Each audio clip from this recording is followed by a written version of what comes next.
하겠습니다. 찾으신 줄 알고 13절 제가 먼저 읽겠습니다. 그러나 그들은 그가 행하신 일을 곧 잊어버리며 그의 가르침을 기다리지 아니하고 사막에서 하나님을 시험하여 그러므로 여호와께서는 그들이 요구한 것을 그들에게 주셨을지라도 그들의 영혼은 쇠약하게 하셨도다. 그들이 진영에서 모세와 땅이 갈라져 다단을 삼키며 아비람의 당을 덮었고 그들의 당을 그들이 호렙에서 송아지를 만들고 부어 만든 우상을 경배하여 자기 영광을 풀먹는 소의 형상으로 바꾸었도다. 애굽에서 큰 일을 행하신 그의 구원자 하나님을 그들이 잊었나니 그는 하멜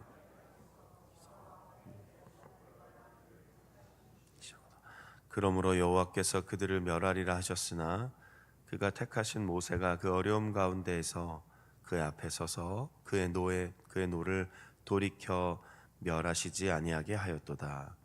그들이 그 기쁨의 땅을 멸시하며 그 말씀을 믿지 아니 그들의 장막에서 원망하며 여호와의 음성을 듣지 아니하였도다. 이러므로 그가 그의 손을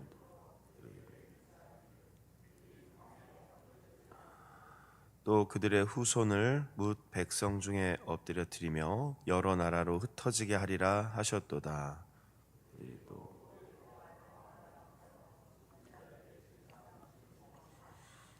그 행위로 주를 경노하게 함으로써 재앙이 그들 중에 크게 유행하였도다.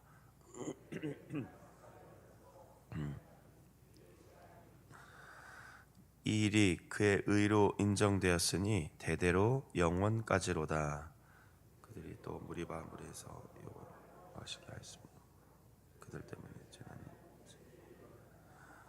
33절은 같이 읽겠습니다. 이는 그들이 그의 뜻을 거역함으로 말미암아 모세가 그의 입술로 망령되이 말하였음이로다.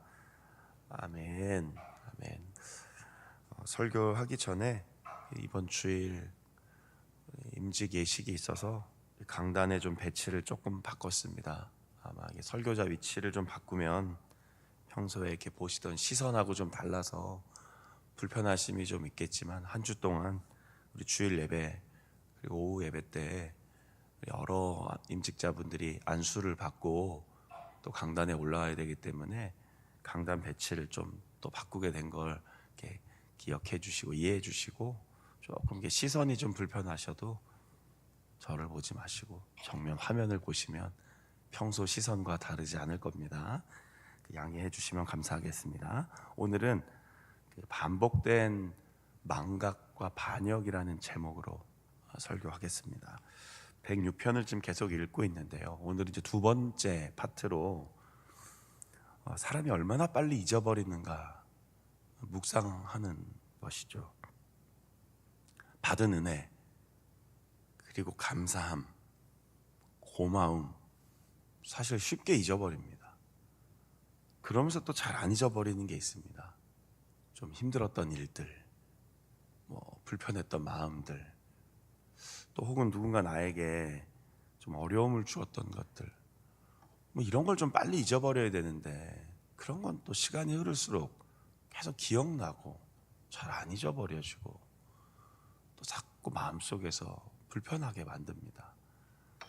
그런데 이스라엘 백성들도 그렇고 저희들도 그렇고 사실 이 하나님의 은혜에 받은 감사함, 누군가 나에게 주었던 호의, 베풀어준 고마움들, 이게 자꾸 잊어버려지는 것이죠. 잊어버려졌다기보다 그 좋은 마음을 자꾸 마음속에서 무뎌지게 만드는 우리 안에 일어나는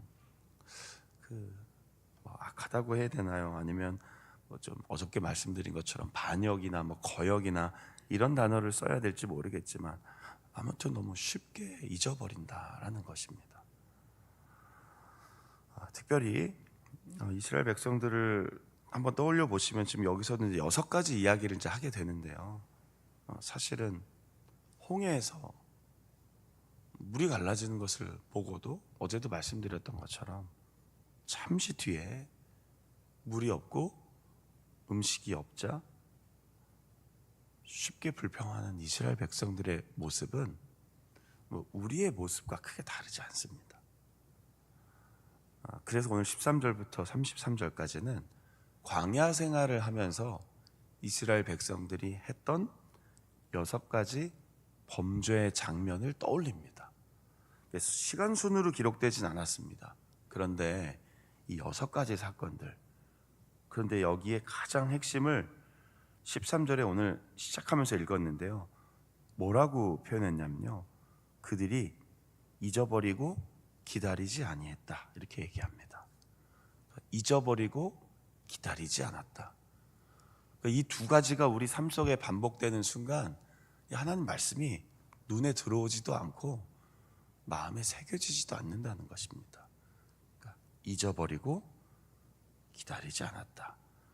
하나님의 선하신 일을 잊어버리고 하나님이 하실 일을, 그 은혜를 기다리지 않았다.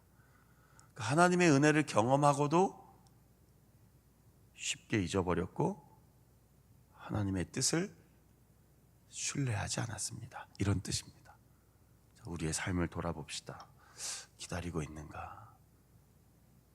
잠잠히 하나님의 은혜를 구하고 있는가? 그리고 그 하나님이 일하시고 역사하심을, 행하심을 얼마나 마음에 깊이 새기고 주님 기다리겠습니다 했는가? 오늘 우리 새벽에 아주 중요한 묵상의 주제입니다. 자, 6가지 간단하게 살펴보겠습니다. 첫 번째는 광야에서 14절 보면 욕심을 내며 사막에서 하나님을 시험했다라고 하고 있습니다. 광야가 어떤 곳입니까? 아무것도 없는 곳입니다. 그러니까 광야로 이스라엘 백성들을 인도했다는 건 애굽에서의 누렸던 것보다 훨씬 더 어려울 거라고 예상하며 버리라고 했던 겁니다. 내려놓으라고 했던 겁니다. 그런데 광야에서조차 탐심을 버리지 못했습니다. 때로는 인생을 살아가면서 하나님이 막 주실 때가 있습니다. 풍족하게, 부유하게, 충만하게, 만족하게. 그런데 인생을 살다 보면 때로는 좀 이 시점에는 비워라, 내려놔라, 좀 포기해라, 그럴 때가 있습니다. 바로 그게 광야입니다. 그런데 이스라엘 백성들은 광야에서 끊임없이 이집트에서 비록 노예였지만 이것이 있었으나 여기선 이것이 없구나. 그럼 없는 곳에서 우리가 한번 하나님의 은혜를 또 감사를 이렇게 하지 못했다는 것이죠. 어떻게 합니까? 끊임없이 계속 주시지 않으면 불평하고 원망하고 짜증냈다는 것이죠. 그런데 하나님은 다 채워주셨습니다. 15절에 그들이 요구한 걸 물도 주시고 고기도 주시고, 그런데 그 다음에 어떤 결과가 일어났습니까? 그들의 영혼이 쇠약해졌다 그랬습니다. 무슨 뜻이냐면 하나님이 아무리 주셔도 결국 만족하지 못했다라는 것이죠. 그게 잊어버리고 기다리지 못한 사람들의 삶입니다. 얼마나 무서운 일입니까? 하나님이 그 요구를 다 들어주시는데도 만족함이 없는 겁니다. 왜요? 잊어버리고 기다리지 못하니까요. 이런 차원에서 우리는 기도의 응답을 좀 진지하게 고민해 봐야 됩니다. 내 뜻을 관철시키려고 기도하니까 기도가 되게 어려운 겁니다. 내 뜻을 관철시키려고 하니까. 그러나 하나님의 뜻을 새기고 하나님의 일하심을 기다리면 기도는 늘 응답되어지고 늘 내 이야기에 귀 기울여 주신다는 것을 기도하며 깨닫게 되는 것이죠. 두 번째는 16절에서 18절에 이 다단과 아비람은 아론이 대제사장 된 후 그 권위에 도전했던 사람들입니다. 그런데 결론이 어떻게 됩니까? 땅이 갈라져 삼키고 덮었다 그랬습니다. 그러니까 질투하는 것만큼 무서운 게 없다, 이런 뜻입니다. 질투하지 마십시오. 영적인 것이든 일상이든 보이는 것이든 어떤 것이든 질투하지 마십시오. 질투는 하나님이 기뻐하시지 않습니다. 뭐 누군가의 권위든 어떤 자리든 사명이든 어떤 역할이든 질투하지 마십시오. 하나님이 주시지 않은 건 내게 아니란 뜻입니다. 받아들이면 됩니다. 아, 이건 내게 아니구나. 내 자리가 아니었구나. 내게 주신 것이 아니었구나. 그렇게 받아들이면 이 좀 조금은 다 해결되지 않습니다. 인생을 살아보시면 다 해결 안 되잖아요. 얼마나 마음 아픕니까? 그러나 질투하였을 때 하나님은 그 끝을 삼키고 화염으로 심판하셨다 그랬습니다. 이거 우리가 당할 수 없지 않습니까? 물론 예수 그리스도의 구속의 은혜로 우리는 불, 심판, 사망 여기서 해방된 하나님의 자녀입니다. 뭐 우리에게 뭐 구약의 이야기처럼 신앙생활하다가 똑바로 안 하면 땅이 갈라지면 안 되잖아요. 그 바라시는 겁니까? 나는 아니지만 야, 저 사람 저 한번 땅이 갈라져야 돼. 그렇게 기도하세요? 안 되잖아요. 우리 가정은 하나님 지켜주시지만 저 가정 저렇게 저 못돼 먹은 가정 불이 화염을 덮어서 안 되잖아요. 그렇게 기도하면. 예수 그리스도의 구속의 은혜는 더 이상 우리에게 그런 재앙, 심판, 사망, 멸망 없습니다.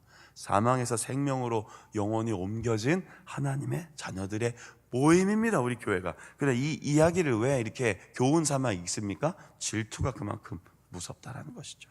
세 번째 사건은 호렙산에서의 범죄입니다. 19절부터 23절은 모세가 시내산으로 율법을 받으러 간 사이 산 아래에 있었던 사람들은 모세가 없어진 것을 걱정하며 두려워하며 신을 하나 만들어냅니다. 송아지, 이집트에서 자주 봤던 거죠. 금송아지로 우상을 만들고 거기서 노래하고 예배하고 하나님이 우리를 구원하셨도다. 말은 그렇게 했습니다. 그러나 눈에 보이는 형상이 없다 보니 불안하여 금송아지를 만든 겁니다. 그러니까요, 오늘 시편에서는 이걸 어떻게 해석합니까? 하나님의 영광을 풀 먹는 소의 형상으로 바꾸었도다. 그러니까 너무나 가치 있고 의미 있고 영광스러운 그 일, 그 대상, 그 삶을 그냥 한낱 피었다가 사라질 풀과 같이 하찮게 만들었다는 뜻입니다. 우리가 신앙생활을 하면서요, 하나님의 영광을 위하여 늘 많이 이야기하잖아요. 그런데 때로는 우리 영광을 추구합니다. 그런 뜻입니다. 하나님의 거룩하신, 쇠하지 않고 썩지 않고 영원한 하나님의 그 영광스러운 사명과 일을 한낱 풀과 같이 만들어 버릴 때가 있습니다. 어떨 때요? 내가 드러날 때, 망각하여 우상 숭배할 때. 이 우상 숭배의 핵심이 어디 있습니까? 자기를 하나님이라 여길 때죠. 내가 하나님처럼 되는 겁니다. 내가 하나님처럼 결정하고 말하고 행동하고 생각하기 시작하면 그때부터 영원하신 하나님의 영광이 그냥 한낱 풀과 같은 하찮게 되는 것이죠. 누구 때문에요? 우리 때문에요. 우리가 하나님의 영광을 훼손하는 겁니다. 믿지 않은 사람들이 하나님의 영광을 훼손하는 것도 있지만 믿는 성도들이 하나님의 영광을 훼손하는 것이 훨씬 더 무섭습니다. 왜요? 종교적인 가면을 쓰고 일어나니까요. 종교가 없이 하나님을 믿지 않아서 하나님의 뜻을 모르는 건 참 안타까운 일입니다. 그런데요, 더 무서운 것은 종교를 갖고 신앙을 갖고 있는 사람들이 신앙의 이름으로 종교의 가면을 쓰고 하나님의 영광을 훼손하기 시작하면요, 이거야말로 정말로 큰 무서움이 일어납니다. 우리 자신을 들여다봐야 되죠. 그 다음 24절부터 27절까지는 민수기 14장에 나오는 정탐꾼 사건을 떠올리게 하는 겁니다. 하나님이 분명히 주신 축복의 땅, 약속의 땅. 그러나 정탐꾼들이 와서 뭐라고 보고하죠? 그 땅은 우리를 삼킬 땅입니다. 그 땅은 우리를 완전히 그냥 먹는 땅입니다. 멸시했다 그랬습니다. 기쁨의 땅을 멸시했다 그랬습니다. 하나님의 말씀을 믿지 아니하였다 그랬습니다. 누구만 믿었죠? 여호수아와 갈렙만요. 왜 살다 보면 참 안 될 것 같은 일이 있거든요. 뭐 설교를 듣다가도, 말씀을 묵상하다가도, 또 교회나 삶에서 어떤 일을, 사명을 감당할 때도 이건 안 돼, 이건 어차피 안 될 거야, 그 지점인 거죠. 여호수아 갈렙은 뭐라고 했습니까? 그들은 우리의 밥이라 가자, 올라갑시다. 하나님이 주신 땅입니다. 근데 10명의 정탐꾼들이 뭐라고 얘기합니까? 이거 아무리 계산해봐도, 아무리 생각해봐도, 아무리 고민해봐도, 우리 사랑하는 성도님들, 우리가 하나님보다 크지 않잖아요. 우리가 계산하고 생각하고 오래 고민해도 하나님보다 크지 않습니다. 우리는 믿음으로 살아가는 사람들입니다. 계산해서 살지 않습니다. 우리가 깊이 고민한다고 문제가 해결되지 않습니다.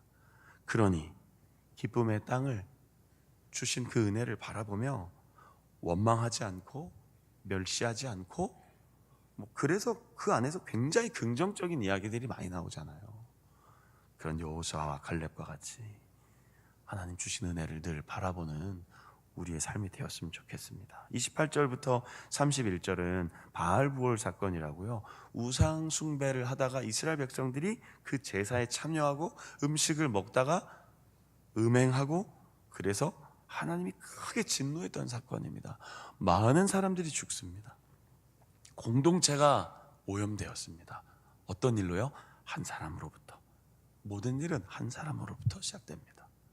나 한 사람. 다른 사람 볼 필요 없습니다. 나는 잘하고 있는가? 어떤 일들을, 어떤 문제를, 어떤 사건을 경험하실 때마다 꼭 이 원리를 잊지 마십시오. 나는 괜찮은가? 나는 거룩한가? 나는 분별되어 있는가? 나는 정말 하나님 보시기에 괜찮은가? 이걸 깨달으면 우리는 은혜를 잊지 않고 하나님의 신실하심을 따를 수 있습니다. 그러나 어떤 일이 일어날 때, 저런 일이 있었대, 저런 우상 숭배가 있었대, 저 사람들이 음행을 했대, 그 이야기하는 순간 얼마나 은혜가 되시던가요? 마음만 무겁고 힘들잖아요.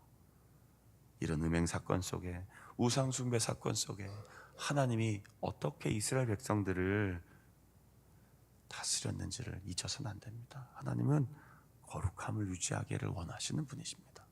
마지막, 우리 시간이 좀 얼마 안 돼서 빨리빨리 이야기하고 있는데 시간이 좀 많이 지나가네요. 무리바물 사건입니다. 이 마지막 오늘 33절까지 읽었으니까요. 그런데 이스라엘 백성들에게 가장 큰 아픔의 사건입니다. 물 때문에 불평하기 시작했거든요. 그런데 이 사건 때문에 모세가 화를 냅니다. 그 지면에 온유하다 했던 모세가 반석을 지팡이로 내려치면서 하나님이 너 하나님의 거룩함을 드러내지 않아서 너는 약속의 땅으로 들어가지 못한다, 이렇게 됩니다. 모세 한 사람의 문제가 아닙니다. 이 사건을 이렇게 이해하셔야 됩니다. 우리가 끊임없이 불평해서 분란을 일으키면 누군가 범죄할 수 있다는 거예요. 입술로. 왜요? 특히 마음이 약한 사람들 기억하시죠? 주일 설교. 마음이 약한 사람이 어떻게 된다고요? 누가 싸우고 있는데 거기서 계속 힘들어서 나중엔 그 사람이 넘어져요. 모세를 넘어뜨렸어요, 이스라엘 백성들이. 어떻게 해요? 그의 입술로 망령되. 그러니까 모세도 참을 수가 없었던 거예요. 너무 38년을 너무 불평만 하니까 그동안 온유하고 주님 바라보며 늘 중보의 기도를 했던 모세마저도 무너뜨렸던 게 뭡니까? 백성들의 불평이었습니다. 교회 안에서 그래 불평하면 안 됩니다. 교회 안에서 불평하면요, 목회자가 넘어진다 이렇게 설교하시면 안 됩니다. 그렇게 해석하면 안 돼요, 모든 성경을. 교회 안에서 불평을 하기 시작하면 누군가 그동안 아주 선하게 순수하게 순전하게 신앙생활 했던 사람들이 넘어지는 겁니다. 왜요? 그 불평이 마음을 힘들게 하거든요. 그 불평하시면 안 돼요. 원망하시면 안 돼요. 그럼 나 때문에 다른 사람이 넘어져요. 약속의 땅을 못 들어갔다고요, 모세가. 6가지 사건을 오늘 이 새벽에 묵상하면서 다시 한번 결론을 맺을게요. 기다리며 잊지 마십시오. 잊지 마시고 기다리십시오. 이 2가지가 우리에게 되게 중요한 태도입니다. 하나님의 은혜를 기다리며 하나님의 은혜를 잊지 않는 삶. 거기서 하나님이 역사하십니다. 거기서 하나님이 일하십니다. 기억하면서 오늘 하루 우리 안에 이런 것들이 반복되지 않도록 오히려 날마다 은혜를 더욱 반복하고 감사를 반복하고 서로를 사랑하는 것을 반복하고 다시 믿음으로 회복하고 일어서는 것을 반복하는 그런 은혜의 하루, 그리고 오늘 수요일 하루 되시기를 주님의 이름으로 축원합니다. 아멘. 좀 시간이 길어서 찬송 한번 부르려고 했는데 그냥 기도하고 마치겠습니다. 제가 마무리 기도하겠습니다. 하나님 아버지, 시편 106편을 계속 읽고 있습니다. 반복된 망각과 반역이라는 제목 잊지 않고 오늘 이 말씀 함께 나누고 설명한 것처럼 또 우리가 읽고 묵상해야 되는 이 주제처럼 오늘 하루 하나님의 은혜를 잊지 않고 신실하심을 기다리며 우리도 예수 그리스도 안에서 성령 안에서 새 마음과 새 영으로 믿음으로 살아가는 복된 하루 되게 하여 주옵소서. 말씀을 통해 교훈하시니 또 말씀을 통해 우리에게 이렇게 알려주시니 이 말씀대로 살아갈 수 있도록 도우시고, 무엇보다 그럼에도 불구하고 이런 상황에도 불구하고 우리를 위해 십자가에서 죽으시고 부활하신 그 예수 그리스도의 사랑으로 오늘도 승리하는 하루 되게 해 주옵소서. 하나님의 자녀답게 또 그리스도를 따르는 제자로서 오늘 한날의 삶 속에 우리를 통해 복음이, 은혜가 충만하게 흘러가도록 역사해 주옵소서. 우리의 기도에 응답해 주시는 것 늘 감사드립니다. 주님, 오늘도 우리 안에 풍성한 은혜와 평강을 가득 부어 주옵소서. 예수 그리스도의 이름으로 감사하며 기도드립니다. 아멘. 주기도문으로 기도회를 마치겠습니다.